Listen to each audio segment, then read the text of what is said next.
So, Erev Tov, everyone. Good evening. It's Good evening.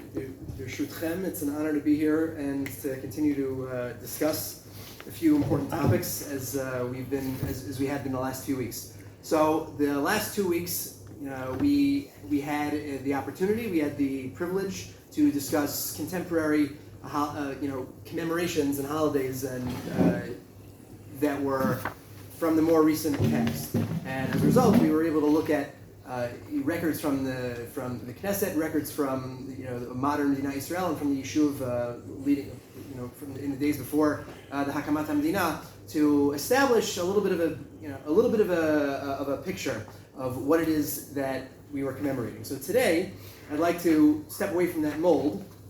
We're going to get into a little bit more of a historical mold again next week when we discuss. Stay tuned. We're going to be discussing Lag BaOmer.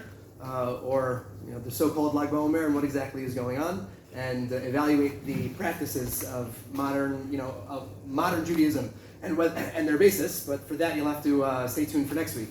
This week, I'd like to go back way further and discuss something that I think is at the basis of this entire period between Pesach and Shavuot, which is we are in the period of the Omer, but the period of the Omer, as we discussed in the introduction to our first talk a couple of weeks ago, the period of the Omer is defined today with us exclusively, because this is what we actually have left to do with the mitzvah of actually counting.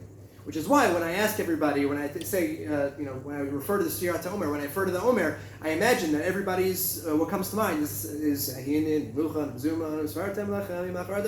what comes to mind is the rabbi saying out loud, and then counting that day's Omer. Imagine what comes to mind is days and weeks, and what I would like to focus on tonight is exactly what the origin and what the development of that particular practice is. Now, make no mistake, this is not a debatable, it's not a controversial topic.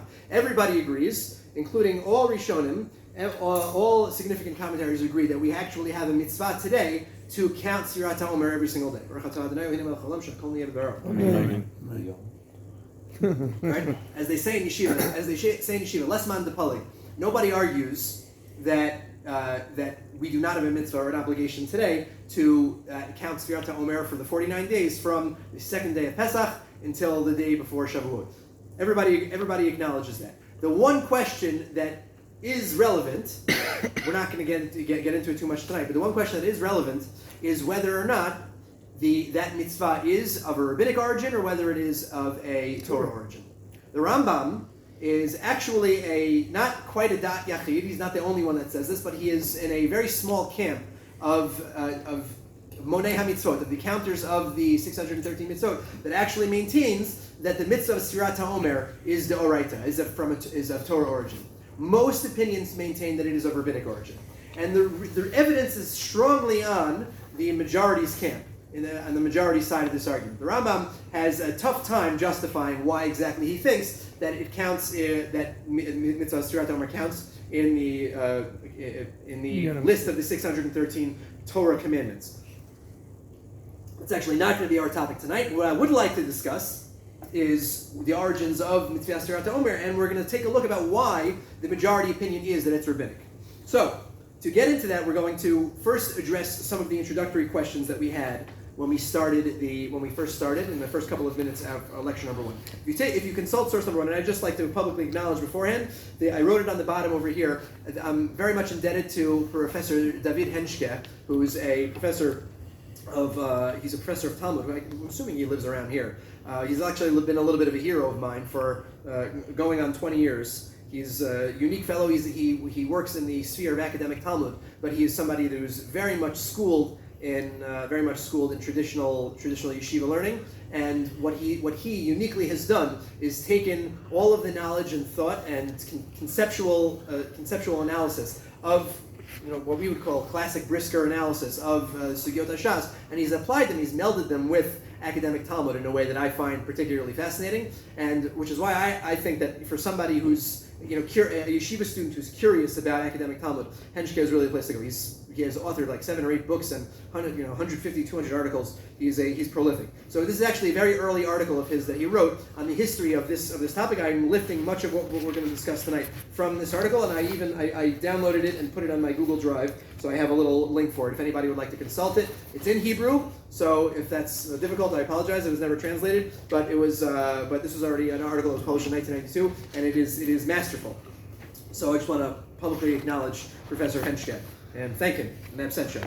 Okay, so let's take a look at how the Torah presents the mitzvah of Sefirat HaOmer, and we're going to, off the bat, we're going to have a few questions, and then we're going to, take it from there.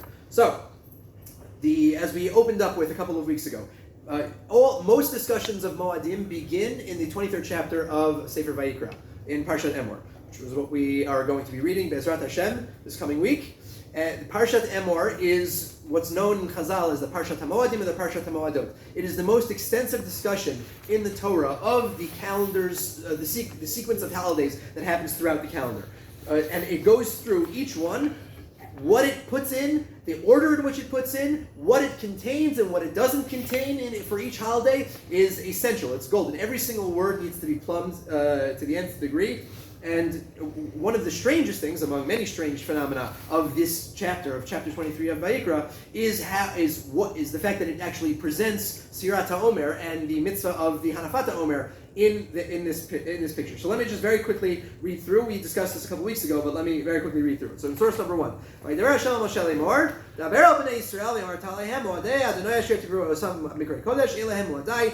are the days, these are the time periods. A moed in Tanakh is a time period. These are the time periods. Asher tikru otam mikrai kodesh. These are the time periods that we are going to call mikrai kodesh. Mikrai kodesh is the Torah's term for what? We're going to see in the next pasuk. But what is it? Shabbat. Shabbat, or it's something that's a feature of Shabbat that applies to other days as well, which is Isur Malacha. Okay, Mikrai kodesh is we're going to see in a second, the Torah actually refers to Yisro Malacha by that name, but whenever it says Mikra Kodesh, we're going to see Mikra Kodesh is the first day of Pesach and the 7th day of Pesach. Mikra Kodesh is the first day of Sukkot and the 8th day of Sukkot. Mikra Kodesh is the 50th day after the 2nd day of Pesach. So the Mikra Kodesh is the Torah's term for Yisur Malacha, for a day in which it is set aside, and we do not, a day in which we... hello, for blast from the past. Welcome. So Mikra Kodesh is a day that's in which we identify is identified by Yisur Malacha. Okay, Pasuk Gimel, Sheshet Yamim, and very interestingly, this list of Moadim begins with Shabbat. Sheshet Yamim Ta'aseh Malacha, U'Yom HaShvi Shabbat Shabbaton Mikra Kodesh. The 7th day is going to be Shabbat. It's going to be Mikra Kodesh. And how do we define Mikra Kodesh? Kol Malacha Lo Tasu. So Yisur Malacha is how we define Mikra Kodesh.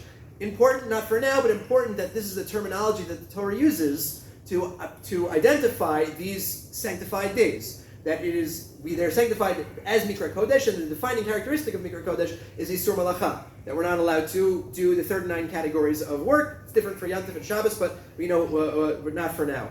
But the fact that it's called Mikra Kodesh is important. It's actually very, very much relevant to, if you're paying attention in shul, it's very, very much relevant to the sequence of Parshiot from Shmini through Tazria Metzora. I think from the death of Nadav and Avihu, through these Parshiot, they're obsessed with the idea of Kedusha. Of Lahavdil bein HaKodesh bein HaChol bein HaTomei bein HaTahor. The idea of Kedusha, and all of the permutations in which the Torah has that concept is very, very much relevant, which is one of the reasons why, maybe the reason why, this Parshat HaMoadim is here. But again, I keep teasing topics that we don't have time to get into, so we'll leave that for now. But Mikra Kodesh is Mikra Kodesh, and Shabbat Shabbaton, and this is how we define it. Okay, so we start with Shabbos. Elam, then we have another koteret, paragraph break, another koteret, pasuk dalad. Elam moadei Adonai mikrai kodesh asher tikru otam moadam. These are these moadim that are also mikrai kodesh that God refers to. The chodesh harishon ba'arba'asar lachodesh bein arba'im pesach laHashem. On the 14th of Nisan, we have this day that's called, in the middle of the day, sometime in the afternoon, we have this day that's called Pesach laHashem. Why is it called Pesach LaHashem? It doesn't mention it here, but why is this day, the 14th in the afternoon, called Pesach LaHashem? Because what do we do on that day? The Karban Pesach. right? We bring the Korban Pesach, which is why Chag Pesach in the Torah is not what we call Pesach.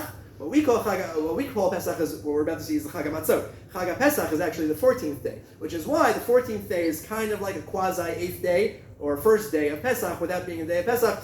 Again, one more discussion for another time. Like I said, every single one of these psukim is there's hours and hours of discussion to have.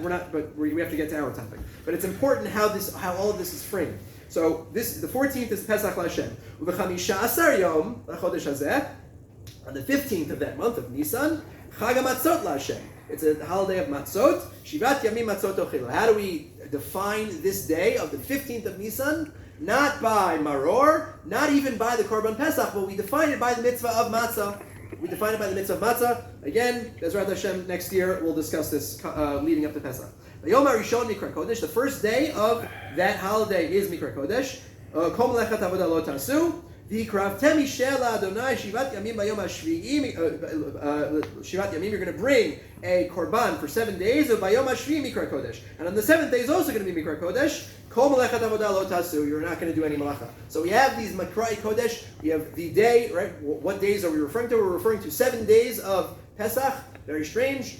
We have the 14th, which is a day of the holiday of seemingly some sort of holiday about the Korban Pesach. We have the 15th, which is the first day, but also a unique day by itself, which is the holiday of Matzot. We have 7 days that starts, which is which we are 7 of those days we're going to be eating Matzot, and then we have the 7th of those days. If you're getting confused, it's for good reason. This is kind of confusing. We have the 7th of those days is also Mikra Kodesh, but that is a holiday. That is Mikra Kodesh. That is without an identity, without a clear identity. Which is why the rabbinic tradition has it that what happened on the 7th day of Pesach, which is what we commemorate. It's the Kriyat Torah from that day.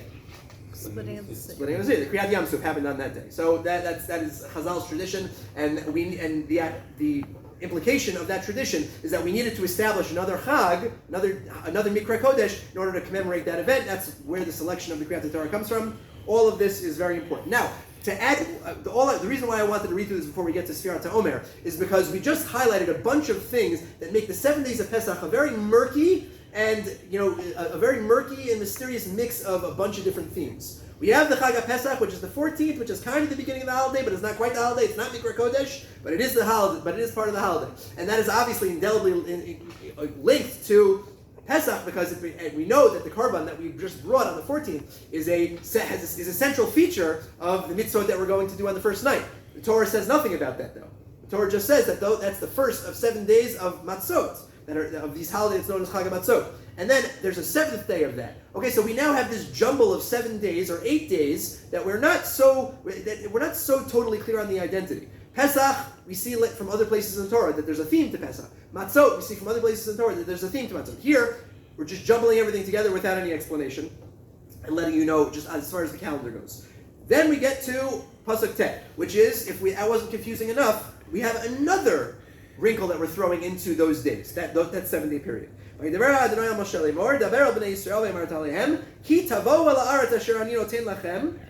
come to the land that I'm going to give you, this is a mitzvah that's tluya ba'aretz, uktartem et k'tzira, and you start the grain harvest.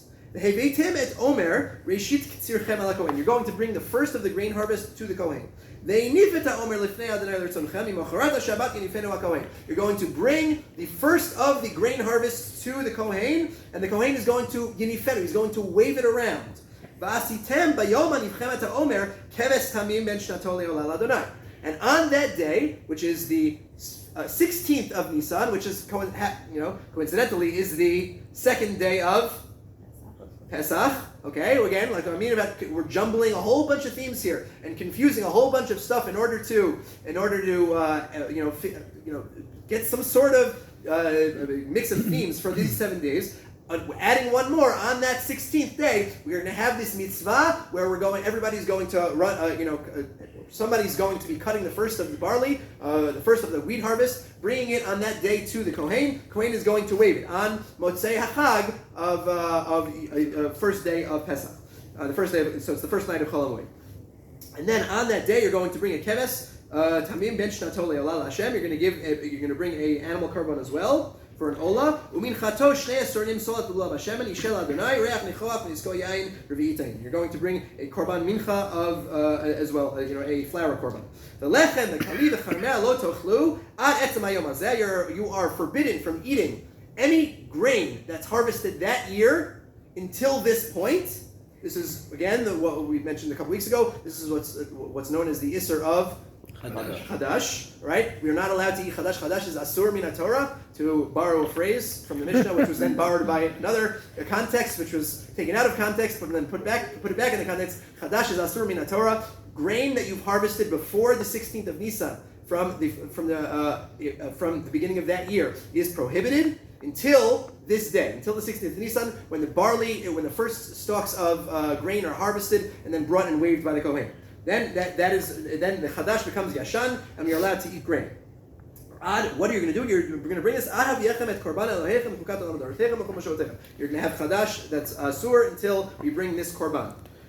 Another paragraph. Now, again, we're still in this 16th of Nisan, this sort, still on Pesach, but not really Chag HaMatzot, right? Where it's not Chag Pesach, it's not Chag HaMatzot, it's the week of Chag HaMatzot that we just identified earlier. Usfartem lachem, and this is what's our mitzvah. Usfartem lachem imocharat haShabbat miyom aviechem et omer hatnufa sheva Shabbatot tmiyot tiena. You're going to count for yourself from mocharat haShabbat. The second time we have that phrase, which Chazal understand to be the day after the first day of Pesach, which is a subject of much debate at many periods in Jewish history. Mocharat haShabbat literally was understood by many to mean on Sunday, the day after Shabbat. Especially in a parshiya that's dealing with Shabbat. We know what Shabbat means, so that's what many people who read the text of the Torah literally said. Mocharat Shabbat means that Omer needs to start on a Sunday, and Chazal were vehement about the fact that here in this context, Shabbat is a reference to the first day of Pesach. Okay, no, without getting into that either, but it's very important. Again, if we were talking about Pesach, that would be very important. Why is Pesach suddenly referred to as Shabbat here? But not for now. It's in some way, Pesach is an idealized or a paradigmatic version of Kedushat Hayom, which is why maybe it gets this term Shabbat for another time. So you're going to count from the Mocharat Shabbat, which is again the day after the first day of Pesach, which is the 16th of Nisan. Miyom haviechem et omer hatnufa, and from the time that you start bringing that first grain harvest, you're going to count Sheva Shabbatot tmiyot tiena. You're going to count 7 full weeks. All right? Notice what is not here. It says you're going to count 7 full weeks, but you're not supposed to count days. 49 days. Okay? Ad imocharat Shabbat hashviit tisperu 50 yom. When you're done, so the opening is about 7 weeks, and then you're going to finish in mocharat Shabbat hashviit. When you're done with the 7th week, you're going to have counted 50 days. So here we get the mention of days. It's very important that here we do mention the days, even though it's opened up as weeks. Later on, we're going to see in Parshat Re'eh, we're going to talk about it at the end, but Parshat Re'eh is the other place where we have this mitzvah, and there the reference is only to weeks and not to days, which caused, again, a lot of ambiguity about what exactly this mitzvah is.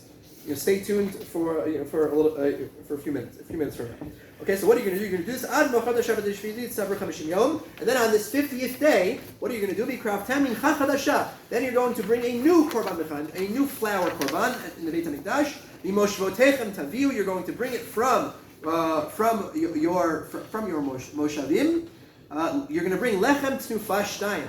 You're going to bring 2 baked loaves. Shnei asurnim. Solet tiyena chametz ta'afena bikurim lashem. So you're going to bring these baked loaves, baked from the grain that you've been harvesting over the last 7 weeks. You're going to take the grain, harvest it, grind it into flour, bake it into bread, and then you're going to bring this bread and bring that as a korban to the Beit HaMikdash. This is known in the Gemara as the korban of the Shtei Halechem. I mentioned this 2 weeks ago. This is one of 2 korbanot. 2 korbanot and only 2 korbanot that actually involve chametz. There are 2 areas in halacha where there is an isur chametz, a prohibition to have leavened bread.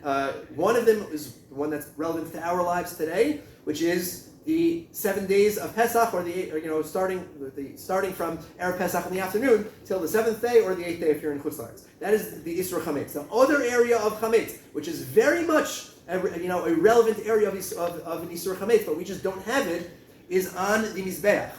The Mizbeach was not allowed to have Chametz on it. And the Torah refers to this in many places, that the things that were brought on the Mizbeach were never allowed to be leavened. Here's one of the exceptions. Stay tuned, Bezrat Hashem, this is going to be Shiur number 6. We're going to speak about the Shtei Alechem and what exactly it tells us about Chag HaShavuot, what exactly the theme of Chag HaShavuot is. Just as a sneak peek, Chag HaShavuot seems to be in the Torah to be entirely an agricultural holiday. And it seems to be in the Mishnah, entirely an agricultural holiday. At some point, it became a holiday of Matan Torah that now takes precedence, at least in our minds, at least in our association with the day. And all of the minhagim that developed about Shavuot relate to Matan Torah, decorating the shul and having cheesecake and everything. All of those are Matan Torah related holidays. But if you look in the Torah seems to be very, very unambiguous about the fact that Shavuot is an agricultural holiday. All the information that we're given here about counting towards the Shavuot is about the grain harvest. Okay. More on that. Where does Matan Torah come in? We're going to touch on it tonight, but that's going to be Bezrat Hashem, our closing, our valedictory discussion in a few weeks. Okay, so you're bringing these korbanot, and this one happens to be chametz. V'ikravtem al halechem, and you're going to, with that lechem, you're going to bring shiva kvasim, you're going to a bunch of animals, tmimim and bnei shana, parben bakar echad, ve'elim shnayim, yulal Hashem, u'minchatam v'niskehem yishar re'ach nechoshem. A whole bunch of korbanot that are going to be brought on that 50th day, on the day that everybody comes and brings this bread korban. V'asitem se'iri zim echad l'chatat, u'shnei kvasim bnei shana al zevach shlamim. More animal korbanot. I don't want to get into this right now. And then v'heinif ha'kohen otam al lechem. You're going to wave above these lechem habikurim. The first fruits to Nufal Lifnei Hashem. They're going to be a waved korban in front of God. Al shnei kvasim kodesh yul Hashem lakohen. Okay, so there's something about the fruit harvest here. There's something about the grain harvest. There's something about baking bread. There's something about a bunch of animals being brought. A whole series of korbanot. Shavuot was a surprisingly very, very complex holiday in terms of the sacrificial rites that happened in the Beit HaMikdash.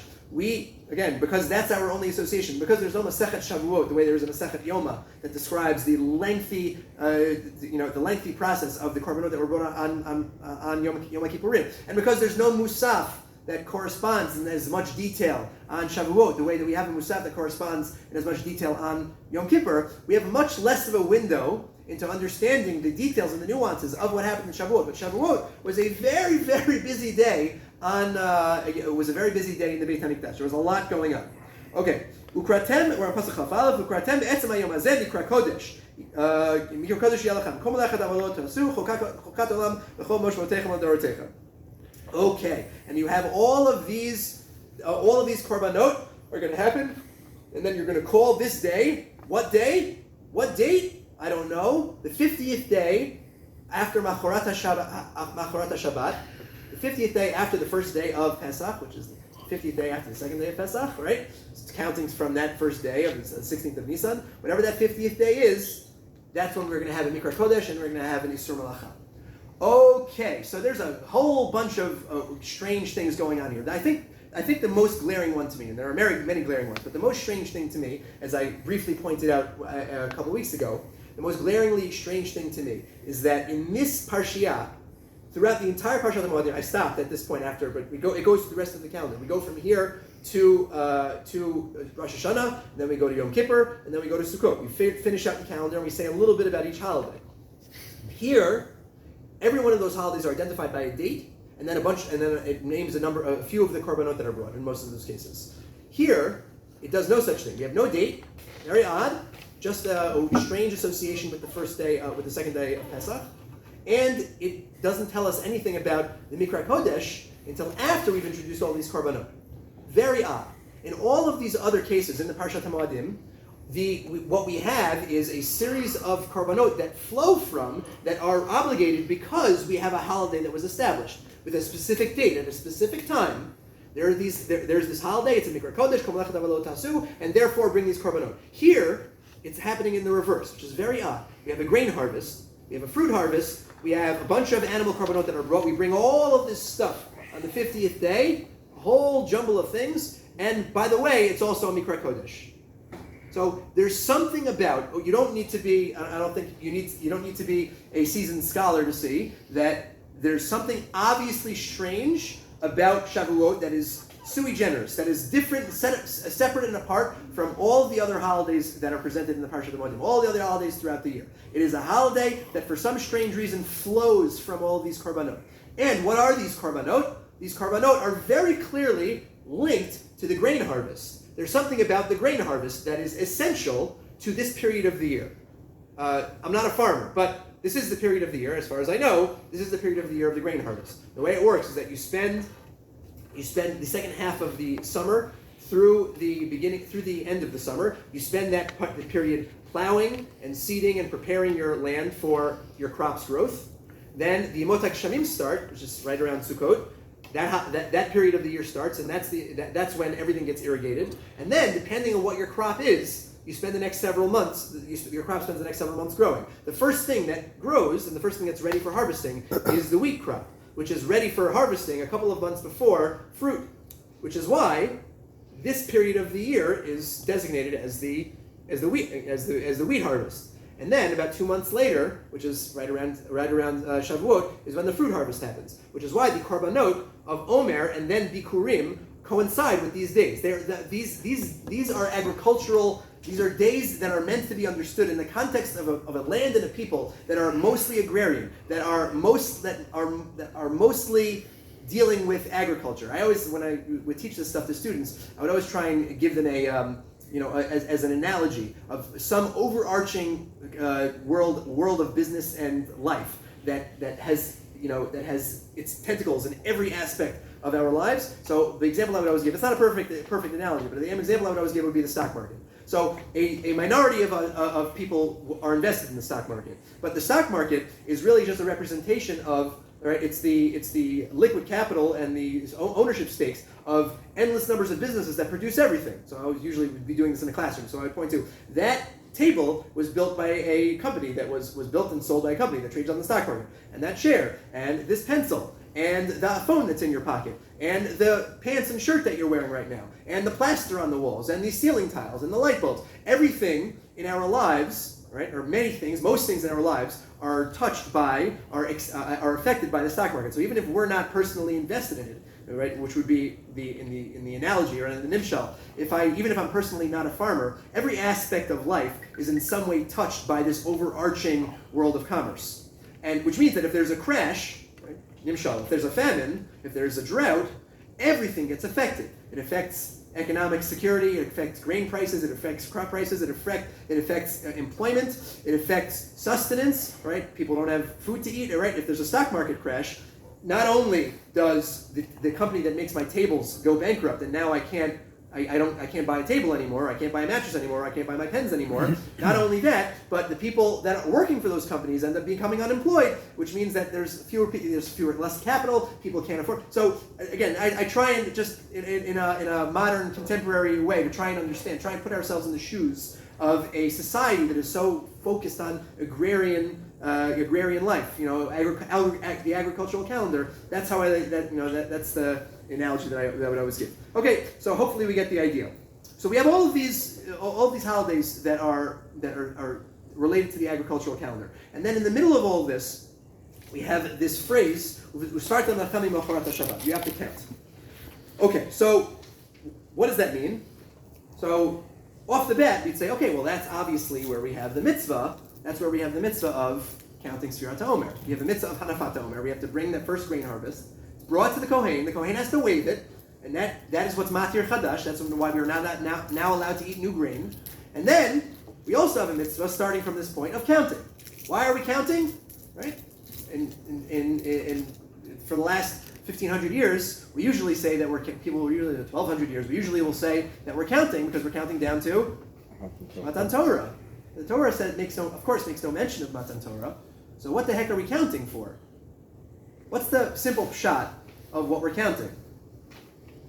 Eat the bread. We have to count because the bread, these korbanot are being brought when? Not on the 6th of Sivan. When are they being brought? 7 weeks. The 50th day, the 7th, exactly when 7 weeks are complete. Why do we need to count? Because we need to know when to bring all of those korbanot. We need to know, right? This is the Parshat HaMoedim. It's naming all of these holidays. We have a holiday. We have a Mikra Kodesh We have an Isser Malacha. We have a holiday that needs to be celebrated. We have a mitzvah of Aliyah L'Regel. It's not mentioned here, but we have a mitzvah that everybody needs to go make a pilgrimage to Jerusalem on this holiday. We need to know when it is. That seems to be the simple understanding. It doesn't seem to say that we have to have a formal tekes where we get up and we declare the day and we make a bracha and we add piyutim. It doesn't seem to say that the rabbi needs to get up and make the bracha and then everybody needs to follow. It doesn't seem to say that we need to sing a song. It doesn't seem to say that we need to say Ana B'Koach. It doesn't seem to say that we need to have Hochi Pt3 and the Kabbalistic associations with each day in the sphere. It doesn't seem to say any of that. All it seems to say is that we have something. There's an important event that's happening on the 50th day, and we need a count until that 50th day. That's what the Torah seems to be presenting. Don't take my word for it. Take the word of Rav David Hoffman in a second. But before we read what he has to say, I want to call your attention to the fact that why am I saying this? Why am I saying that it seems to be that this counting that we're doing is not a formal counting the way that we do it today, at least the way the Torah presents it, because we have the exact same language in a number of different places in the Torah where we identify countings, but we have no such mitzvah. All right, just take a very, very quick look in Parshat Bahar. Parshat Bahar, we have the mitzvah again of Kidol Ar Tashin Yoten Lachem Shavtat Aretz. We have the mitzvah of Shemitah. Sheish Shanim Tizmor Karmecha. You're going to farm the land for 6 years. You're going to gather in your harvest. And on the 7th day is going to be Shemitah. That's what we call Shemitah. That's the day that that the land is going to lay fallow. Shabbat LaHashem, it's going to be some Shabbat. Again, a recurrence of that phrase. Sad chalot Israel, Char chalot Izmar. You're not allowed to work your fields. At Tzliach Kitzer Chalot Tiktor, Be'at Yimdei Nizirech Chalot Tiktor. Shnat Shabbaton Yel Aretz. You're not going to farm. You're not going to harvest anything. Ha'ita Shabbat Ha'aretz Lachan Le'ochla, Lachal Le'avadecha Le'amatecha Le'sfercha Le'toshabecha L'garim Imach. So every 7th year you're going to have to do that. You're going to have to let your animals run around however they want and eat whatever they want because you're not the harvest is for them. And then Pasuk Chet, we're in source number 2. You're going to count seven of these Shnat Shabbatons, 7 of these 7-year cycles. Sheva Shanim, Sheva Pamim. You're going to count 7 years 7 times. At the end of these 7 cycles of 7 years, you're going to have how many years? 49 years. You're going to blow the shofar, and the word is going to go out all the land. This is what's known as the mitzvah of the 50th year, Yovel. This is the mitzvah of Yovel. How does the Torah introduce the mitzvah of Yovel? Yovel is not named in the Torah as it's going to happen in 2020, and then it's going to happen in 2070, and it's going to happen in or the equivalent Hebrew years. It's exactly 50 years from the previous Yovel. That's how Yovel is worked out. 7 cycles of 7, and on 50th year, the year after Shemitah, that year is going to be the year of Yovel. That's how Yovel is identified in the Torah. Okay, but the way the Torah does it is that it tells us V'safarta lecha, the exact same language that we saw with Svartem lachem. So, do we have a mitzvah to formally get up and count the years of Yovel? Yeah, what do you want to say? I just want to know, where are we in those 7 cycles at the moment? The last Yovel was when I was, the last Yovel was, I think, in 2004 or 2005? Something like that. I remember I was living here at the time. Anybody remember? I can Google it afterwards. So that's where we are. So we have ways to go.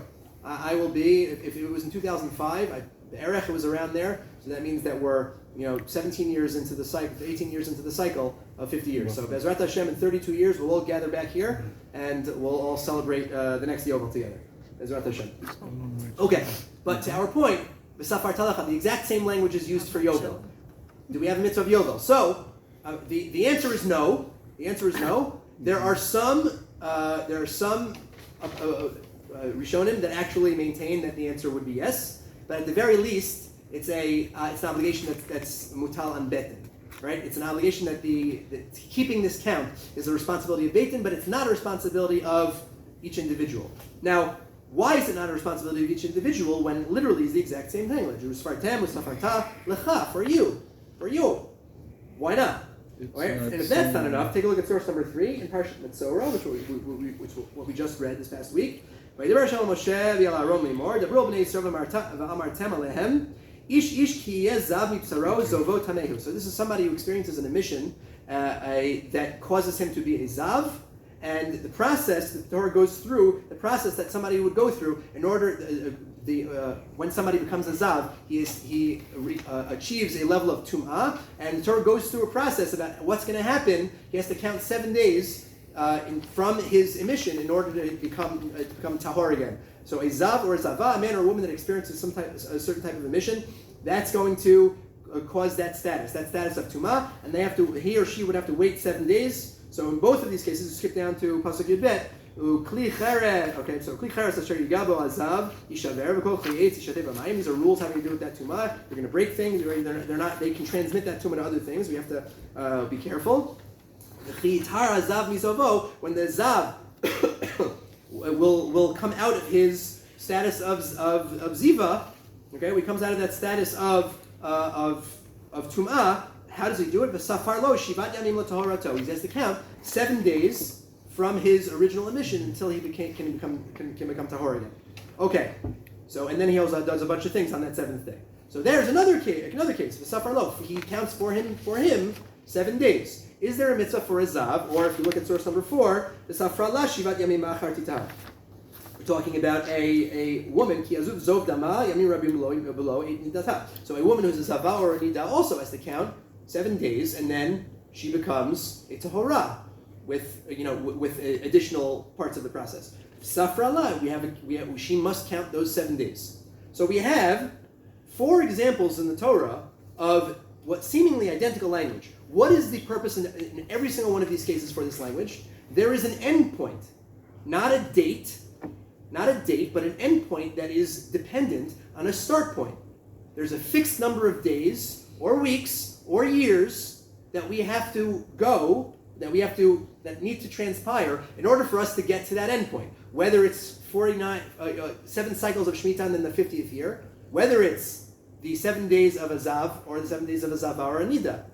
Those are all periods of time that need to pass. And as a consequence of that, the Torah is telling us very practically that we have a requirement, or each one of those people has a requirement in those cases to reckon, to count, to establish the amount of time based on days or years until we get to that end point. Now, in that context, the mitzvah that we all point to and say, oh, that's obviously the text that you can point to say is the mitzvah of Sefirat HaOmer. Within this context, that doesn't seem like a mitzvah at all. It doesn't seem like it should be a mitzvah at all. Or if it does seem like a mitzvah, it should be a mitzvah that should apply to all of these cases. Take a look over here at the commentary of Rav David Tzvi Hoffman. Rav David Tzvi Hoffman was writing in the 19th century in Germany. He was a generation after Rav Shimshon Raphael Hirsch. Very, very important halakhic authority in Western Europe. He wrote there's a collection of his shuvot known as the Malam and the Hoil. In Roslin, he quoted a number of those shuvot every single year. And Rav David Tzvi Hoffman actually I actually got to see a bunch of selections from his library when I visited Germany. Very, very important figure. He was a university educated as well.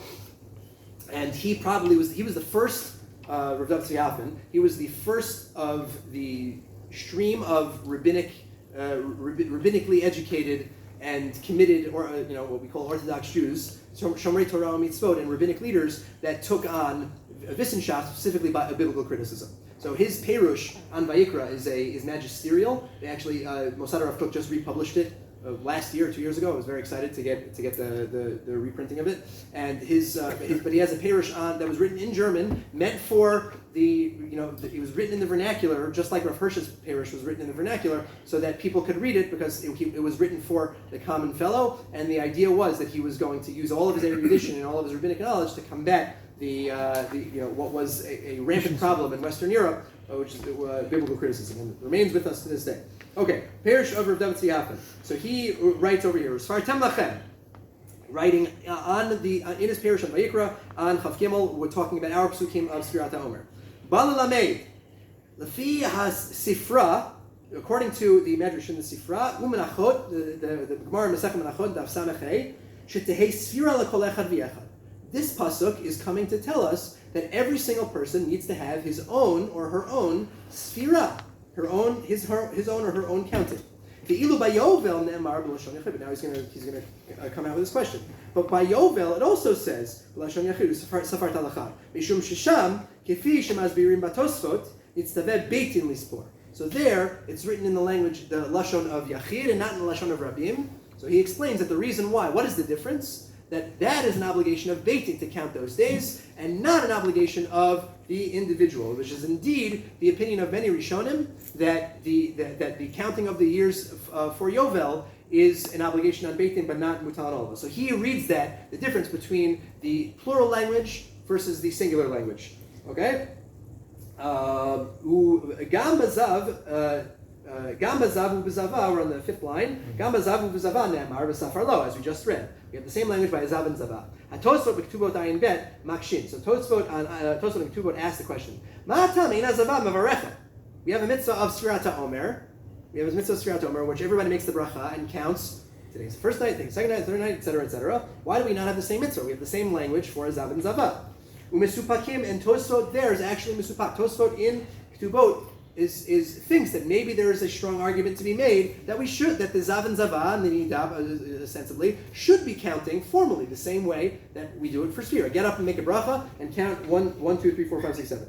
And then Umesubakim, the Menachot Sham, and the Tosfot in Menachot says they're not sure im Beitin Mavarech B'Sfirat HaYovel. They're not even sure whether Beitin, who keeps account of these 49 years, they're the ones responsible, whether they should be making bracha. So what is it that we have a bracha by Sefirat HaOmer, but we don't have a bracha by these other examples? Li nireh, this is where Rav David Hoffman is earning his salary. Li nireh, ki by Yovel ein tzarech levarech. By Yovel there's no need, even though Tosfot suggests the possibility that there would be. He says there's no need. Why? Ki lefi pshuto shel mikra, according to the plain meaning of the text, ein pirush usfartem sfira bapeh. When we read usfartem, okay, which we all read to mean that we have an obligation to have the ceremony where we publicly declare out loud what night of Sfirat is. The mitzvah is not usfartem, does not mean Sfira b'peh, ela chishuv b'cheshbon. The mitzvah of usfartem is actually a mitzvah according to the plain meaning of the text, and this is why Rav David Hoffman was hard to swallow for a lot of people. But Rav David Hoffman is basically saying that the language is not like Chazal read it. It's not, the plain language does not mean that we are supposed to count each individual day. It's about a chishuv b'cheshbon. It's just about a calculation. We're supposed to keep tabs on this calculation. Kamo v'zava v'zava. The same way that a woman who's counting the days until she goes to the mikveh counts. First day, second day, third day. Same thing by Sefirat HaOmer. That's the plain meaning of the text. Or seven lines from the bottom. Rak, second to last word. Rak mipia Kabbalah shamanu. It is only from he doesn't mean Kabbalah like the Zohar, Rak mipia Kabbalah, from tradition, namely from the biblical exegesis of the biblical expounding of our sages of Chazal, that we learn shekan b'Sefirat HaOmer yisperu ba'amira po meduyaket. Right? It's only because we have a rabbinic tradition, a rabbinic decision, a rabbinic ruling that we have a mitzvah to count explicitly every single day. Masha'en ken kamuvan by Yovel. We don't have such a tradition by Yovel. That's why there's no bracha by Zava. These traditions do not exist. So basically, it's an answer that isn't very satisfying. Okay? What is Rav David Hoffman saying? Let's just finish it and then we'll sum up. HaMitzvah, third to last line on the page. HaMitzvah lispor miyom chag HaPesach ad yom chag HaShavuot melamedet otanu lefi bi'uro shel Hirsch. Right? According to, he had no problem just referring to Rav Shimshon Hirsch as Hirsch. Why is it that we have a mitzvah of Sefirat HaOmer from Pesach until Shavuot? According to Rav Shimshon Hirsch's commentary, Shahacherut she'isagnu b'Pesach, this cherut that we've grasped, this cherut that we've encountered on Pesach, eina, or on top of page 4, eina matara le'atzma, ela emtza'i rechishat kinyan na'ala mizeh. It is not the freedom that has been achieved on Pesach. The freedom that we are masig on Pesach is not a goal unto itself. That freedom is a means to something else, something that is much more valuable. Rechishat kinyan na'ala mizeh, an even greater acquisition. Okay, so that's the point. It doesn't really. So I would say to Rav David Hoffman that basically he is begging the question. Okay, we want to know why is there a mitzvah of Sefirat HaOmer? The short answer is because Chazal say so. Okay, we have mitzvah of Sefirat HaOmer because Chazal say so. So Rav David Hoffman opens up the Chumash and he says, why is there a mitzvah of Sefirat HaOmer? The Tosfot, the Balei Tosfot in two places are all bothered by this question about why we have a mitzvah of Sefirat HaOmer when we don't have a mitzvah by other places. So Rav David Tzvi answer basically is, I don't even think we do have a mitzvah of Sefirat HaOmer according to the text. The only reason we have a mitzvah of Sefirat HaOmer is because Chazal say so. But I don't think that the Balei Tosfot would say any different. He's not answering. He's not really helping us. To me, he's just highlighting our question. Why is it that Sefirat HaOmer is so different than everything else? I would also add, right, this is kind of our underlying question of the whole discussion, why is it that Sefirat HaOmer, what the heck does Sefirat HaOmer have to do with the grain harvest? And why is it that what does it have to do with Pesach? What does it have to do with any of this stuff? This is a very strange mitzvah that's thrown into the middle of a whole bunch of other mitzvot and thrown into the middle of a holiday and bridges us from one holiday to the other, but it's really starting during that holiday and it's connected to the grain harvest, but it also has this additional mitzvah of counting. Chazal clearly saw a mitzvah of counting. Rav Tzvi is saying that the text, is clearly demonstrating that that's not the case. So let's look at Chazal. How do Chazal recognize this as being a mitzvah? And for our purposes, when exactly do Chazal recognize this as being a mitzvah? Everybody with me so far? Any questions? I know I'm throwing a lot of information at you, but I want to, basically what we've done so far is very simple. We read the Psukim. We want to know why Sefirat HaOmer is in this strange context of grain harvest and Pesach, and why at all it's on the list of Moadim. We also want to, let me just finish the summation up until this point. We also want to know why Usfartem Lachem, this language of Usfartem Lachem, which Chazal clearly took to mean a mitzvah to count every single day. We want to know why Chazal selected that as being an individual count, while all the other days that have the exact same language, all the other mitzvah that have the exact same language, Yovel, Zav, Zavan, Nida, why all of those cases, we don't have mitzvah to formally count, at least individuals, on an individual level. We don't make a bracha. And we also want to know, it's like a side question, we're not going to address this tonight, but what this has to do with Matan Torah. Okay, so that's really basically what we're asking, what we've asked so far. Yeah? Why do we assume that they all have to do with each other? They don't. I don't think that we're the reason why we're assuming that is because as students of text, as readers of text, okay, we assume cohesion in the Bible, at least linguistically. That's the basis of biblical exegesis since the times of Chazal. That a word means something in one place, it means something in another place. And I would argue we don't need Chazal for this. I think that if God wanted to communicate to us using language, okay, I would assume that God is, if there's anybody that has it over Shakespeare, it's going to be God himself. He's the one that knew how to write better than anybody else. And I'm assuming, right, maybe it's an unfair assumption, but I'm assuming that if God wrote one word one place, then we have to assume that he has at least some similar meaning for that word in another place. Which is why, if I read this word in one place to mean a mitzvah to count, I have to ask myself at least the question about why I don't have a mitzvah to count in the other place. The whole basis of like a concordance is predicated on that. Okay? So did I answer your question? No, but okay. Okay. So you'll I'll see you later. You ask me after. Okay. Let's. Can I have a question? In Zava and Nida, it's in singular. So right. It's one person. So Tosfot already pointed that out, and Tosfot said based on that, that's why there's a mitzvah on baked in for Yovel versus a individual. Yeah. That's not what I'm asking. Okay, but sorry. That's on singular. We just take a singular case, but on Shavuot and on Yovel, it's two different things that are the same. They're talking about the life of people. Right. That's why it's global lachem. Scale versus an individual So scale. what's the difference between Shavuot and Yovel from counting? Because it doesn't make sense. Absolutely. Both talk about freedom, talk about life, talk about the people as general. The only thing that I guess my response is and the only thing I am pointing out, which is I'm in good company here because many Mefarshim pointed it out. The only thing that I'm pointing out is that the Torah using the same language here can't possibly be coincidental. And the question is, why are we seeing a clear mitzvah? Why did Chazal see a clear mitzvah in one application of this language and don't see a clear mitzvah with another application of this language? So Rav Tzvi spoke about bracha. I think it's the same question. Whatever we're going to call whatever special status we're giving to Sefirat HaOmer, we need to ask why. Okay. Now, when I was a young student, the answer to everything about Sefirat HaOmer was, this is how we anticipate Matan Torah. Matan Torah was this seminal moment, right? I titled the whole series from Redemption to National Creed. It's our national creed. It's our constitution.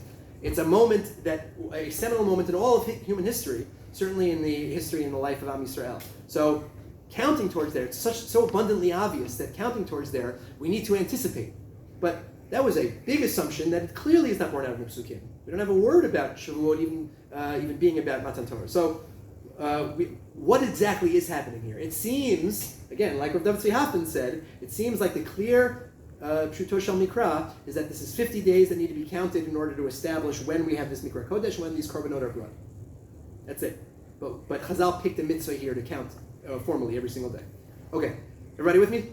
Okay, so now let's talk about where Chazal get this from.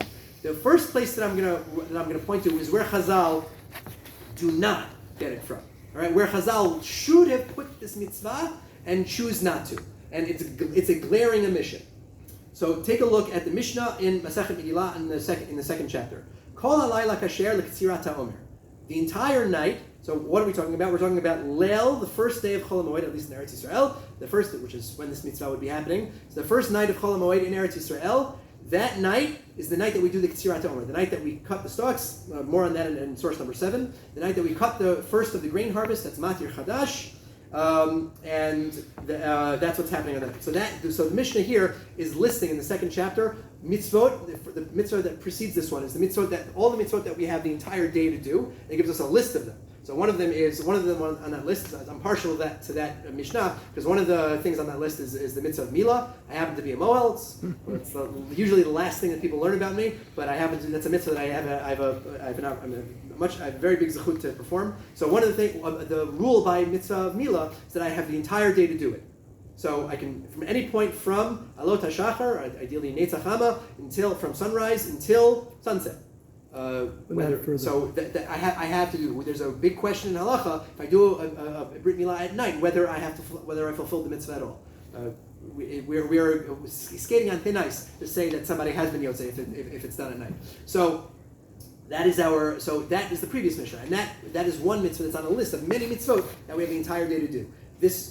What starts the mitzvahs in Masechet Megillah is that the reading of Megillah during the day is one of those mitzvot that you have the entire day to do, from Alot HaShachar until Shkiat HaChama. Okay, so here the mitzvot that can be done all night. One of them is Kol halayla kasher lek'tzirat ha'omer, the mitzvah of cutting the omer on the night of the 16th. Ulahaktir chalavim ve'ivarim. And only two things. One is the k'tzirat ha'omer. The second is the burning of the extra fats that didn't get burnt on the mizbeach every single day. Well, basically, what happened was only parts of each korban were sacrificed on the mizbeach, and then we'd have a big pile of extra pieces of the animals that didn't get burnt. And every single night, the kohanim would take that big pile, throw it onto the mizbeach, and burn it. That was known as the hekter chalavim ve'ivarim. Is at the beginning. If anybody has ever learned Masechet Brachot, that features prominently, which is the basis for the tfilat aravit every night. At least one of the bases. Okay, Ze Aklal, Davar Shemitzvato Bayom, Kasher Kol Hayom, Davar Shemitzvato Balayla, Kasher Kol Halayla. The only two things on this list, a list of only two, the list of the K'tzirat HaOmer and the Hekter Chalavim Ve'varim. The Gemara comments and asks the question: what about the bringing of the Karban Pesach, which is allowed to be done at night? And the Gemara answers that the reason why, technically that's actually can be done all night as well. The reason why it wasn't on this list is because the Mishnah is holding like Rabbi Elazar ben Azariah, who maintains that you only have until midnight, halachic midnight, to bring the Karban Pesach. What does that Gemara imply to us? It implies to us that this Mishnah's list is exhaustive. This Mishnah's list is complete, which means that there's any mitzvah that can be done all night belongs on this list. And what is glaringly absent from this list in this Mishnah? Feed you guys. You gotta help me out here. What? What? First Pesach, Haggadah. Well, Karban Pesach, right? Haggadah, Sefirat. But again, we're going to put all of those together because they are based on that Gemara says that they are according to this Mishnah is according to Rabbi Elazar ben Azariah that we only have until Chatzot to do those mitzvot. So that's why they're not considered all night. But what are the other mitzvot that we are able to do all night? Ding, ding, ding. The mitzvah that we're discussing tonight. Sefirat HaOmer. Sefirat HaOmer belongs on this list, and it's not big. Okay? One more. The Mishnayot in Pt3. We're going to zip through these, but these Mishnayot are beautiful. And I couldn't discuss the mitzvah of Sefirat HaOmer without reading through these quickly. These are the Mishnayot in the 10th chapter of Masechet Menachot that actually describe what the mitzvah that was just described in source 6 in the Mishnah in Megillah. Rabbi Shmuel Omer, HaOmer haya ba b'Shabbat b'shalosh se'in. It would come from 3 sa'ah, which is a measurement, u'bachol u'b'chamesh. Right, this is the measurement about how much of grain needed to be cut.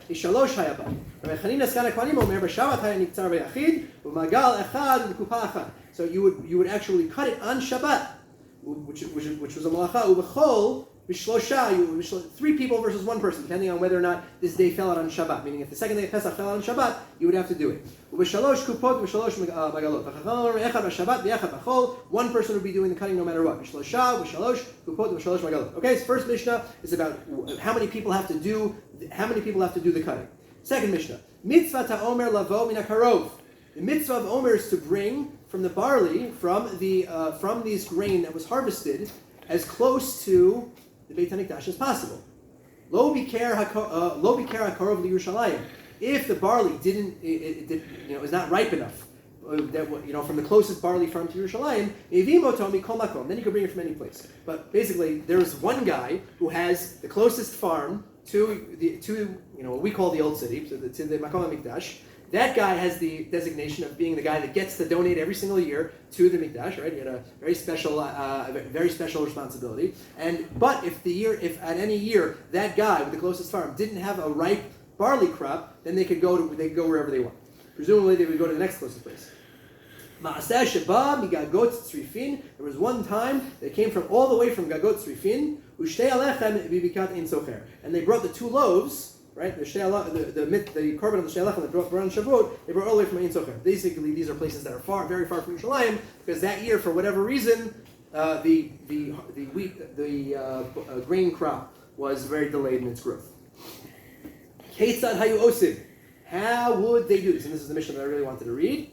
Keitzad hayu osim. They would perform. So Mishnah number 1 is about how many people would do it, and Mishnah number 2, and when they would do it. Mishnah number 2 is about where they would take this grain harvest, the grain from. Mission number 3, Keitzad hayu osim. How would they perform this harvesting of the Omer? Shluchei beitin yotzim me'erev Yom Tov. They would go, all right. So if we're doing this on the 16th of Nisan, Shluchei beitin would send out messengers on the 14th of Nisan, right? Erev Chag.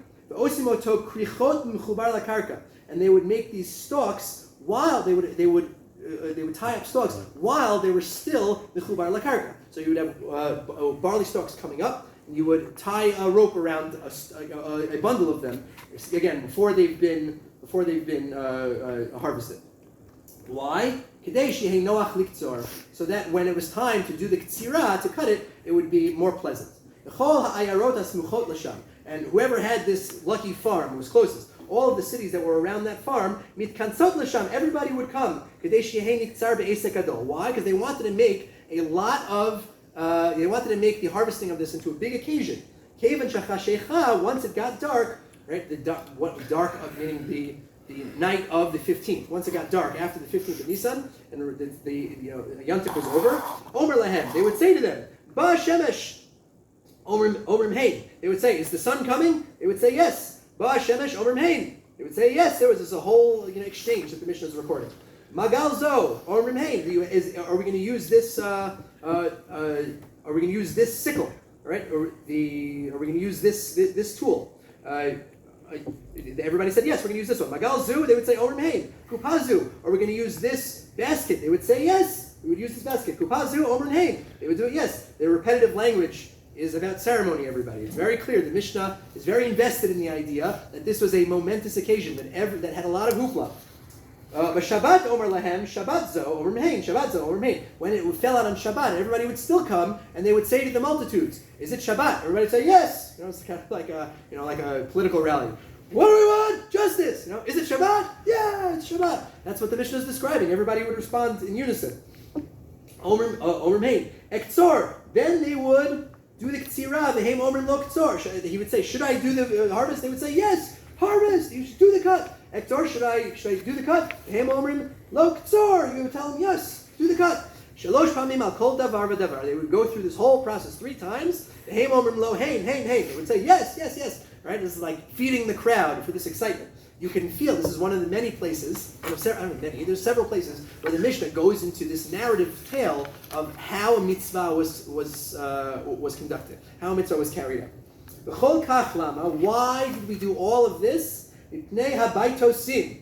What was the reason why we had all of this ceremony? Because there were these people called the baytosim, shahayu omrim, ein Pt3 HaOmer b'motzei Yom Tov. They would say, it wouldn't happen on Motzei Yom Tov, they would say it would happen on Motzei Shabbat. The baytosim were people that read one of many groups throughout Jewish history that read the text of the Torah literally and very literally, and therefore they read Mimocharat Shabbat to mean that the ceremony of Pt3 HaOmer needed to be on Saturday night.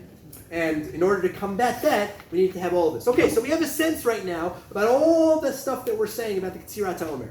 This is another place where Chazal should have, you'd expect, to discuss, oh, by the way, coinciding with this mitzvah, there's more, by the way, I had to stop somewhere. The Chazal have this mitzvah, you'd expect them to say, oh, coinciding with this mitzvah is the mitzvah of Sefirat HaOmer, but absent there as well.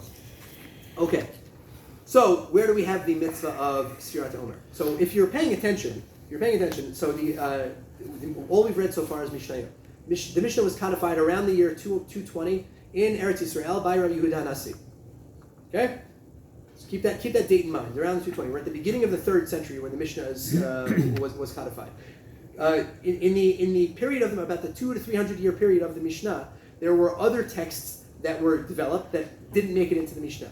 These are the Braitot that eventually made it into the Gemara, and the Tosaftot, which were kept in separate form but didn't make it into the Gemara. So these are Tanaitic texts from the period of the Mishnah that didn't make it in. In all of the texts of the period of the Tanaim, the entire Mishnah of the Tanaim, there is not one mention anywhere about a specific mitzvah that counts Sefirat HaOmer. That is very, very strange. So now, if you're keeping score, you have nothing that's clear anywhere in the Torah Shebichtav, anywhere in the text of the Torah that tells us that we need to be counting every single day for 49 days. We have nothing in the Mishnah. The Torah seems to have this as a counting that we do like any other counting, which is just a chishuv cheshbon, like in the words of Rabbi David Hoffman, or at least however you say that in German. Okay, just a calculation that we need to do. The same way that we need to do a calculation for Yovel. And where the Mishnah, we would expect the Mishnah in a number of places to actually have this mitzvah, we do not have this mitzvah. So where does the mitzvah come from? We do not see evidence of the mitzvah until the period of the Amorai. So let's take a look at source number 7. It's take a look at source number 8. We're on page 5 now. The Gemara Masechet Menachot, the Gemara that's on this Mishnah, so on the Mishnah Gimel. The Gemara goes into an extensive discussion about how we know that Mocharat Shabbat actually does mean Motzei Yom Tov and not Saturday night. And in the middle of that discussion, it mentions this opinion of Abaye. Amar Abaye, mitzvah lememne yomei, mitzvah lememne shvuei. We have a mitzvah to count days, and we have a mitzvah to count weeks. So Abaye is already towards the end of the 4th century in Bavel. He's doing his thing. So if you're keeping track, this is a century and a half from the Mishnah being codified before the earliest point at which we see a specific reference to the mitzvah of actually counting Sefirat HaOmer. Okay, just one more reading through the rest of this. Rabbanan devei Rav Ashi manu yomei umanu shvuei. The Rabbanan who from the study hall of Rav Ashi counted. Rav Ashi is at the very end in the late 5th, early 6th century of the Amoraim. The Rabbanim from Rav Ashi's Beit Midrash, they would count both days and weeks. Ameimar mani yomei v'lo mani shvuei. Ameimar would only count for the days, the 49 days, but he would not count the weeks. Amar, and he said, why am I not counting the days and not the weeks? Zeicher LaMikdash. Because it's the Zeicher LaMikdash. What exactly is that? Zeicher LaMikdash what? So something obviously happened in the Mikdash. We just read a little bit of the, there's a lot more, but we just read a little bit about the tekes that happened in the Mikdash. It was a very big deal. The Hanafat HaOmer happened, we read it in the Torah. The Sefirat HaOmer happened, we read it in detail in the Mishnayot. This was a big ceremony that happened in the Beit HaMikdash. The closest farm had privilege, and he was the one that got that special responsibility. And so all of this was happening in the Mikdash. And yet, with about 150, 200 years after the Mishnah is codified, we finally have somebody stating explicitly that we have a mitzvah to count each of these 49 days and these 7 weeks. And yet, Amemar has this strange opinion that Zeicher HaMikdash, I'm going to do half of the mitzvah. I'm going to only count the days, but not the weeks. Now, we have other mitzvot that we do Zeicher HaMikdash. Does anybody know of any of them? Yes. Yitzhak Yadayim, Zeicher HaMikdash. Anybody else? The sandwich on Zeicher HaMikdash and Hillel, correct. sure. So according to Hillel, that we had a mitzvah of Pesach, Korban Pesach and matzah and maror, and he was korech all of them together. That's why we have what we called in preschool in Beth Shalom the Hillel sandwich. Okay, my preschool days in Roslyn still with me. So that's why we have the Hillel sandwich. So one other famous one that we do every single year on Sukkot, after the first day, right? The Arba Minim after the first day is only Zeicher HaMikdash, because the mitzvah is only on the first day. The rest of the days of Sukkot, for the next 6 days of the holiday, the only reason that we're doing it is Zeicher HaMikdash. In the Mikdash, you had a mitzvah to do it all 7 days until the last day of Chol HaMoed. In the Gvulin, outside of the Mikdash, you would only have mitzvah to do it on the first day, and the rest of these we don't. The fact that we continue to do it is all mitzvah de Rabbanan and it's Zeicher HaMikdash. So in all those examples, do any of them take half of the mitzvah? Do we take okay, I'm only going to take the etrog, but the hadassim and ravot and lulav, I'm gonna leave out Zeicher HaMikdash? Am I only going to wash one hand Zeicher HaMikdash? Am I only going to? We don't have the ability to eat the Korban Pesach, but are we going to say I'm going to do the Hillel sandwich Zeicher HaMikdash, but I'm going to leave out the maror Zeicher HaMikdash? No. When we have mitzvot that are Zeicher HaMikdash, we have mitzvot that we are doing the exact same way that we did them in the Mikdash, only we do them Zeicher HaMikdash. So what exactly is Amemar? I'm not sure if we're going to have time to address that, but it's a very, very strange opinion. Okay, let's try and wrap this up. I would like to just point out the mitzvah, the source of the Sefer HaChinah, because he's addressing all of these questions, and he basically comes to the same conclusion that Rav David Tzvi Hoffman does. The Im Tishal is source number 10. Lama Chayvo, the Sefer HaChinah wrote the mitzvot, he counted all 613 mitzvot. 98% of the time he sides with the Rambam about whether a mitzvah is counted or not. And here he's talking about the mitzvah of the Pt3 HaOmer and the mitzvah of Shin Laban, source number 10. And he asks the question, V'im Tishal, Lama Chayvu Zichronam Livracha, why do Chazal require of us to limnot hashanim, the mitzvah of Yovel, that's what this is. Why do we have to count the 7 years of Yovel? Because as we read, in the mitzvah of a Safar Talacha. But we don't see a zav that has to count. The zav doesn't have to count.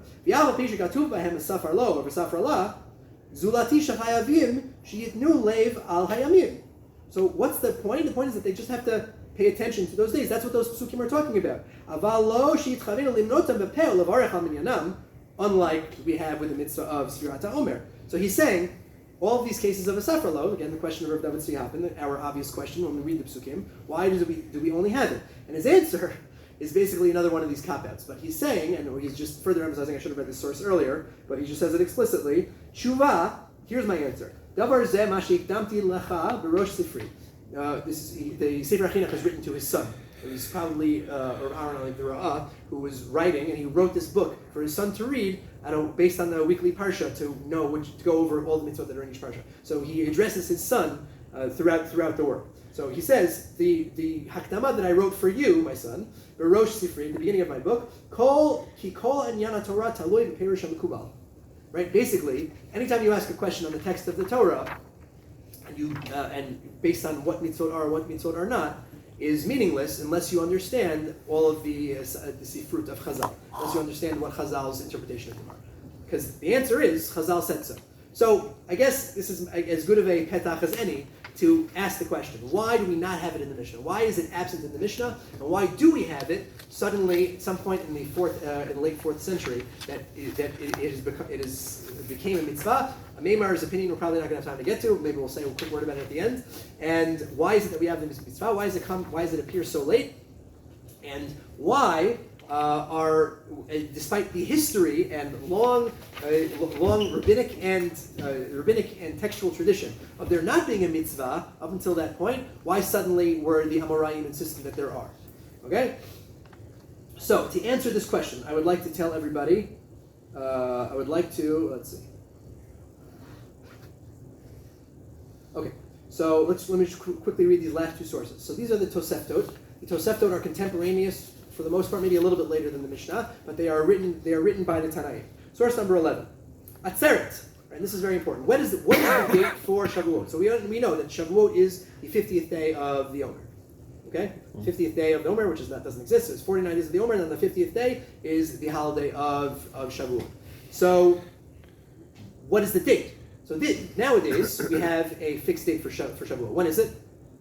6th of Sivan. 6th of Sivan, correct. We have the 6th day of Sivan.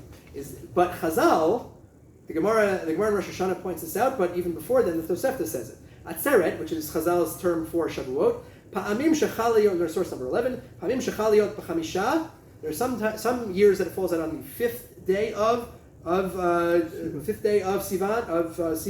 Uv'shisha, there's sometimes some years where it falls out on the 6th day of Sivan, Uv'ashiva, there's some days years where it falls out on the 7th day of Sivan. Lo pachot v'lo yoter, it can never be earlier than the 5th, it can never be later than the 7th.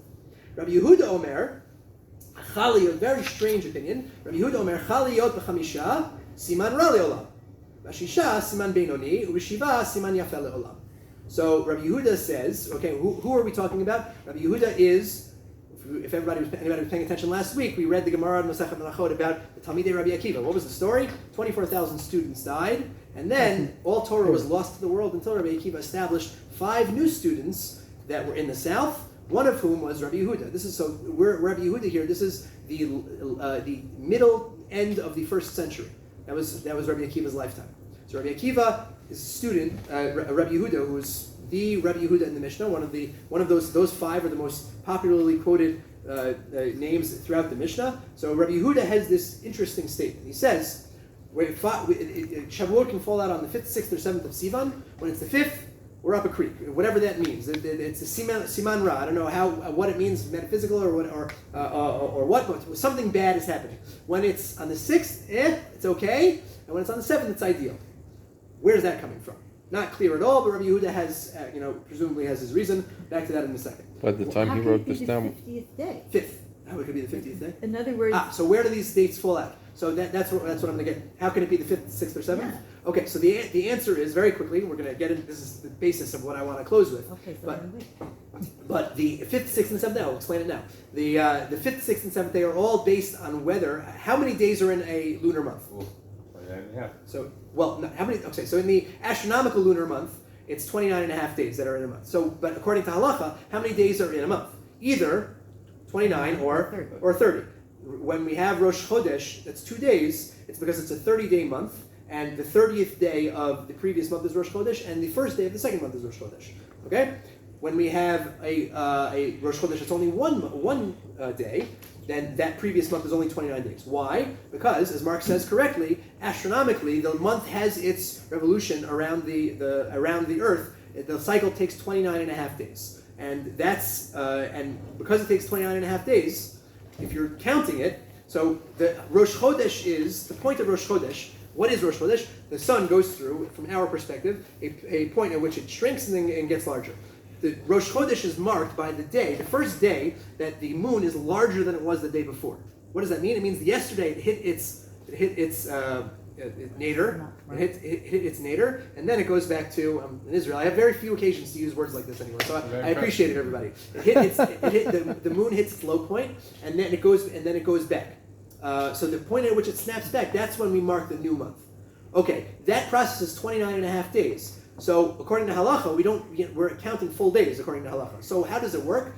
Every single month, we either would mark that the month that we are currently in as a 29th month, and then the 30th day would be the first day of the next month, Or if the 30th day was not bigger than the previous day, then we would wait an additional day. So basically, Beit Din would sit every single month sit there and wait for witnesses. They could come from any part of the land. Wait for witnesses to see if they see on the 29th day, if they would see the moon and give testimony that the moon is bigger today than it was the previous day.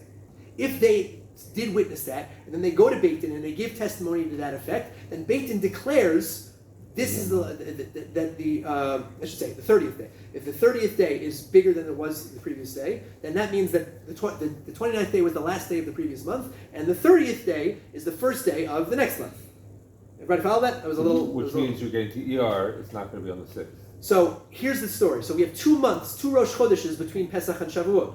We have Rosh Chodesh Iyar, and we have Rosh Chodesh Sivan. So on years where Rosh Chodesh Iyar was Malay, meaning it was 30 days, and when it was Chaser, it was 29 days and 29 days, it was on the 5th. On years when it was 29 days and 30 days, 6th. And years that it was 30 days and 30 days, it was on the 7th.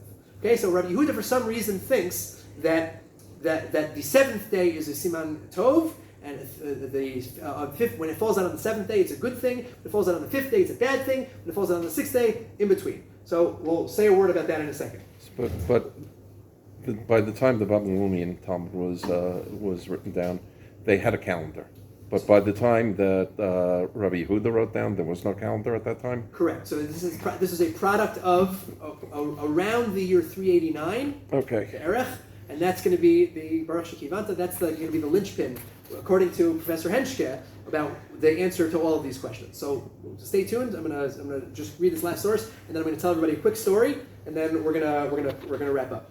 Okay, so source number 12 is another Tosefta Masechet Megillah relating to the Masechet Megillah lists all of the days, lists all of the the 3rd chapter or the 4th chapter, depending on whether you're reading the Talmud Bavli or the original text of the Mishnah. This is one of the few places where the Prekim actually flip. If you didn't get that, don't worry, it's not important. But the 3rd chapter of Masechet Megillah deals with the Kriyot HaTorah throughout the year, into the Parak of HaKorei Omer. And some of the Mishnayot then eventually start listing the Kriyot that are read throughout the entire year. The Mishnah Masechet Megillah says that the Kriyat HaTorah for Shavuot is the Kriyat HaTorah of Shiva Shavuot. Right? The Kriyat HaTorah from Parshat Re'eh, where we describe the mitzvah of Sefirat HaOmer and the Hanafat HaOmer that happened, and then the 50th day being the holiday of Shavuot. The Tosefta here, it just says towards the end, Batseret, this is the second to last line in source 12, Batseret Shiva Shavuot.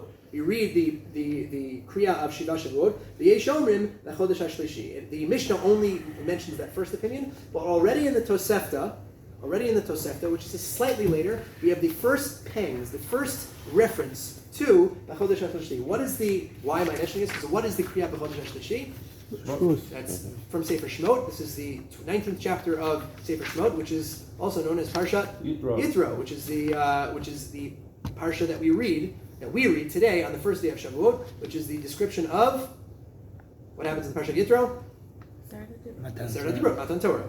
Okay, so here in this Tosefta in Megillah, which maybe is slightly later than the Mishnah, but not much, we have a second opinion, additional to the Mishnah in Pesach and Megillah, which is the first reference that we have in the literature of Chazal to attach the holiday of Shavuot to Matan Torah. Okay, so much more on that, Bezrat Hashem, in week 6. Again, next week we're going to be talking about Sefirat HaOmer. I hope everybody can join us. Not Sefirat HaOmer. We're talking about Lag BaOmer. I hope everybody can join us. So what's the story here? Okay, so here's the backstory. About 100 years before the destruction of the Beit HaMikdash, Rome starts getting politically involved. The Roman Empire starts getting politically involved in the life in Eretz Yisrael. This is during the period of the Chashmonaim, which is a 200-year reign of the ones that vanquished Antiochus throughout the Macedonian Empire and established independent sovereignty in the land of Israel. It was about 2 centuries that they had ruled. So about 130 years after the Hashmonaim took over, there was political squabbling, very similar type of stories to what you read about in Bayit Rishon, in Melachim, about how there was stuff with the Assyrian Empire and the Egyptian Empire, and there was a lot of political squabbling, and Rome ended up being invited in to settle a internal dispute about who was entitled to the Kahuna Gedolah. 2 families that were competing for the honor. Chazal talk at length about how during the end of the Bayit Sheni period, the Kahuna Gedolah was an extremely corrupt and not very pretty enterprise. Ad kedei kach that the Kohanim Gedolim, several of the ones in the final generations, didn't reign for very long and were couldn't even read Hebrew. The Mishnah in Masechet Yoma describes about how there were the Kohen Gadol sometimes couldn't even read Hebrew to be able to go over the Prakim and Iyov and Divrei Hayamim that he's supposed to go over in order that he's supposed to learn the night of Yom Kippurim. Kahuna Gedolah was a mess because of this, and the wrong people were in charge, which is one of the critiques of the Chashmonaim, which is one of the theories about why the whole Hanukkah story is very much downplayed in Chazal, because the outcome was a reign over the land of Israel that we are not so happy with. Okay, the story of Bezrat Hashem is Rabbi Yisrael for Hanukkah time. Okay, so but for another time. About 100 years before the destruction of the Beit HaMikdash, the Roman Empire is invited in to come and help settle this dispute. And the Roman Empire was an empire. And what are they interested in? They're interested in vassal states. We scratch your back, you're going to scratch ours. So they slowly increase their influence in the land of Israel. And it was really at that point, about 50 to 100 years before the destruction of the Mikdash, that Eretz Yisrael ceased to function as an independent sovereign state. And they eventually started to become, if not in name, then in practice, a vassal state of the Roman Empire. They started building, they started collecting duties and taxes, they started garnering political influence in many different places. This was the slow and developing story of the Churban Bayit Sheni. Was Rome the external influence that began to creep in over a century. Okay, so the destruction happens in the year 70. We read the story in Masechet Gittin, and while there was much enslavement and much death, and much destruction, the Jewish community lasted for another 5 centuries after the destruction of the Beit HaMikdash as a prominent Jewish community in the land of Israel. As we saw, up until the year 220 or around, which is it closes the period of the Mishnah, about 150 years after the destruction of the Beit HaMikdash, the center of Torah Yisrael was still in Eretz Yisrael. The Sanhedrin still sat. For all of that time, the Kiddush HaChodesh, as I just described in response to my mother's question, Kiddush HaChodesh still happened. Kiddush HaChodesh, where Beit Din, the Sanhedrin, would take testimony once a month, declare Rosh Chodesh either on the 29th or the 30th day, and then they would send out messengers based on to spread the word, and the Jews throughout the diaspora and through communities in Eretz Yisrael and throughout the diaspora would take the telegram from the Sanhedrin and plan their holidays accordingly, because the holidays go according to the calendar date, not the day of the week. This was in Yavna, though? So it started out in Yavna and eventually goes to the Gemara. The Gemara lists a number of places where it was. But it started out in Yavna. That's the Gemara in Gittin says that Rabbi Yochanan ben Zakkai asked for Yavna v'chachameha. Right? It's the heroic Rabbi Soloveitchik has a beautiful essay describing the bravery and heroism of Rabbi Yochanan ben Zakkai, despite the doubt that he must have had, because it saved Torah Yisrael. Okay, so that is the story. The story is that the people still had a holiday, a Kiddush HaChodesh that was based on the accepting testimony in the Sanhedrin. That entire time, everything that we just read about the holiday of Shavuot applies.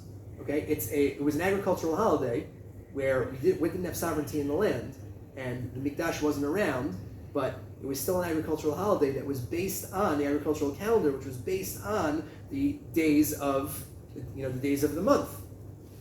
Shavuot didn't have a fixed day, which is why sometimes even through this point, even through the end of the Mishnah period, it was still sometimes 5th, sometimes 6th, sometimes 7th of Sivan. So comes around. In the year 337, Constantius II becomes the emperor of Rome. And he actually took one of the dictums of Hadrian, who was the emperor 150 years earlier, and he said that what do empires want to do? Empires want to solidify their empire by keeping everybody on something to unify everyone. So they unified everyone. One of Hadrian's ideas of unifying everyone was keeping everybody on one calendar. So what Hadrian shunned and what Constantius II refused the allowance of was the formal meeting of any type of deliberative body that established a calendar. That was exactly the function of the Sanhedrin. And after Constantius decreed this, he was the emperor of Rome in the year 337. So he's the emperor. They're still in control. He's still in control of the land of Israel. Up until this point, they are still accepting witnesses. This is again a century after the period of the Mishnah. They're still accepting witnesses monthly. They stopped and they no longer were able to do it because Constantius basically scared witnesses from coming to testify. They can get in big trouble, and the emperor of Rome would cause a lot of destruction to the Sanhedrin itself. So they stopped. They needed an alternative. So it was during this period that Hillel HaZaken, which is often confused with Hillel, as in Hillel and Shammai, but they lived 2 centuries apart from each other. Hillel HaZaken, so we know Yehuda Nasi. Yehuda Nasi was the one that redacted the Mishnah. That was in 220. Yehuda Nasi had a grandson that was known as, that scholars call Judah II, right? He's referred to in the Gemara as Yehuda Nasiah. It's confusing because that Yehuda Nasiah, or Judah II, had another grandson. He had a grandson that was also known as Yehuda Nasiah. It's very complicated to identify who we're talking about, and you have to base it on what? You have to base it on context. Okay, and then so then and then the Yehuda Nasiah the second, who was it's the Rabbi Yehuda Nasi's grandson's grandson, had a son named Hillel. Right, who broke the chain, or maybe Hillel was born, I guess, in his lifetime. Hillel probably named his son Yehuda, and Hillel was the head of the Nasi of the Sanhedrin in the late 4th century in Eretz Yisrael. This is already when Bavel is ascendant and has already taken prominence as the center of Torah Yisrael. That was with the moving of Rav from Eretz Yisrael to Bavel around the year 220 when his teacher dies. Right, those 3 things coincide. The Mishnah is finished. Rabbi Yehuda Nasi dies. That's how it's usually dated, and Rav moves to Bavel. So, while Bavel is now the center, the Sanhedrin is still keeping testimony for another century. Rabbi Yehuda Nasi's great grandson then comes along and says we can't do this because of Constantius' decree, and that's when he took the astronomical calculations from that had been made already for centuries, and he formalized them into a 19-year cycle of the lunar and solar calendar coinciding, and it is from that point on. According to halachic tradition, it is from that point on, and it coincides with what we know about the external pressure. That's why we can be confident, at least somewhat confident, in the dating of this thing. At exactly the point of 389, we actually have this date. In the year of 389 is when we have this from a few different sources. In the year 389, that was when the calendar was fixed at a specific setting, and while there was some give and take for several more years. Okay, so Henschke, so very quickly, let me just close. Henschke's theory is that everything can be dated, or the development of Sefirat HaOmer as a mitzvah can be dated to this point. Why? Because in the times of when we were accepting testimony, there was nothing to link Sefirat HaOmer to Matan Torah. Why? So even though Chazal had their calculations about what Matan Torah says, what Matan Torah was, there are 2 opinions. One said that it was on the 6th day, and one said that it was on the 7th day. Okay? Even though those calculations were made, there never could be a formal link to that day of Shavuot because there was no day that was inherently linked to it. Sometimes it was on the 5th. It didn't even coincide. There was no fixed date. Starting in 389, there began to be a fixed date for Sefirat HaOmer, for Shavuot. And that's when, according to Henschke's theory, the mitzvah changed radically. That was when, suddenly, the counting of the day became something independently significant. We were no longer just counting towards a bunch of korbanot that happened on the 50th day, which generated a chag. Now we were counting towards the 50th day that actually coincided with Matan Torah. This already happens in the times of Chazal, which is why they then saw, once this was established, they then saw from the language of Usfartem Lachem, they started to see that as as portending this eventual reality, and linking it directly to Matan Torah, and therefore we are now looking towards something. We are now counting down towards this place and towards this day and towards this moment, and it is no longer just about the grain harvest. In the times of the Beit HaMikdash, the Sefirat HaOmer was entirely and completely the way it's presented in the Torah Shebichtav, as something tied to the grain harvest, the way Masechet Menachot brings it up. Still, in the Mishnah and Masechet Menachot, in the early 3rd century, it's still all about the grain harvest. These korbanot that were brought for the grain harvest that weren't even brought anymore in the 3rd century, but that was what the holiday was about. But just 150 years later, when the calendar then becomes fixed, Chazal see there's a link now, there's an independent significance that we can give to Sefirat HaOmer that didn't exist up until this point. Because of that, why does Rabbi Yehuda, again, Ben Doro of the student of Rabbi Akiva, why does Rabbi Yehuda think that the fifth is a bad, the sixth and the seventh are good? Because there's this tradition in Chazal that the sixth and the seventh days were the two options of the date for Matan Torah. Two options for the date of Matan Torah. And the idea of the holiday coinciding with Shavuot was significant.